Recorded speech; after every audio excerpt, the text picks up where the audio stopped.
September 24. Saint Pacificus of San Severino. When a little Italian boy named Charles Anthony was just 5 years old, his good parents both died, and he was given to the care of his uncle. This uncle was a cross, mean man, and he treated Charles worse than a servant. Yet the boy took this hard treatment quietly and patiently.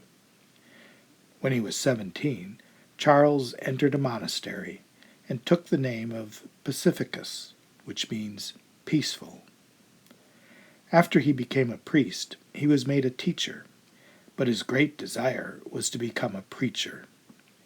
How happy he was when his superior sent him on a preaching mission to many little towns and villages. Saint Pacificus was very popular with the good country folk because his talks were simple and sweet. Besides that, he had a marvelous gift of reading consciences. Once he reminded a man in confession that he had been unkind to his mother and had kept impure thoughts in his mind. Everywhere the saint went to preach and hear confessions, he did much good. But when he had been preaching only about 6 years, Pacificus had to give it up because he became blind, deaf, and crippled. He spent his time praying and doing penance in his monastery, helping others in any way he could. God was always very close to this humble saint, and he gave him the gift of prophecy.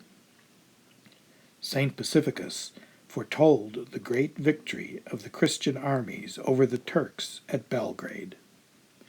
He also said to a bishop, "Your Excellency, heaven, heaven, and I will follow you soon." About 2 weeks later, the bishop died, and not long after, just as he had said, Saint Pacificus died too. Many miracles took place at his grave.